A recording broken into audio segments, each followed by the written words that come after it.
Alright, time for the recording for homework 22. On each of these sequences here, you need to write what the next three terms will be. And that's going to be our first step here. So this first one, I notice I'm adding 2. Adding 2, adding 2, adding 2. So if I want my next ones, I'm going to add 2, and then add 2, and then add 2, and that one's done. So the pattern is add 2 each time. Number 2 here, I can either add 4 or multiply by 3. My next one is not going to be add 4, but it is multiplied by 3, so it's looking like I'm multiplying by 3 each time here. So if I want my next one, I gotta do 162 times 3, which is going to be 486, and then you take that times by 3, gives you 1,458, and then you take that and times by 3, you'll get 4,374, and that's 2. Here I got another pattern going on. To go from 12 to 6, you either divide by 2 or subtract 6. Well, to go from 6 to 3, you wouldn't subtract 6, you'd divide by 2. So it's looking like my pattern here is to divide by 2.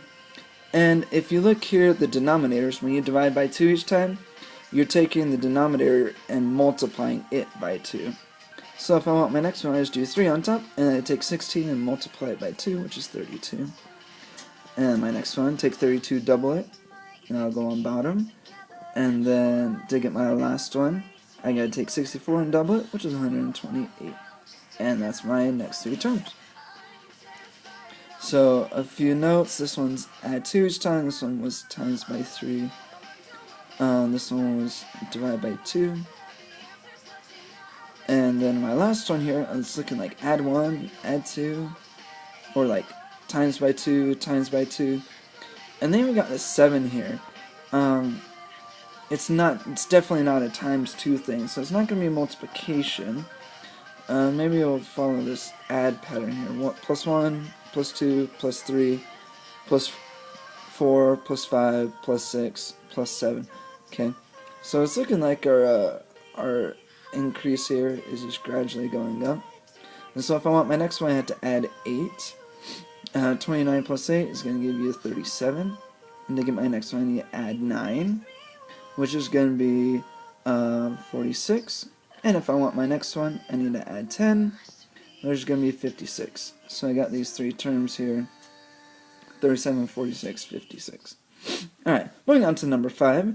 Draw a circle around the sequence that follows a linear pattern. Well, there's only one here that shows a linear pattern, and that's number 1. So I'm going to draw a circle around it. Yeah, I'm going to draw it like that. Okay, number 6. Draw a rectangle around the sequence that follows an exponential pattern. Well, exponential is when it's multiplying or dividing by a specific number each time. That's 2. And 3 is also dividing by a constant number, 2. But 4 is kind of a weird one, because it's not adding by a specific number each time, and it's not multiplying by a specific number each time, so that one's done. And we're all done with this homework. Really short.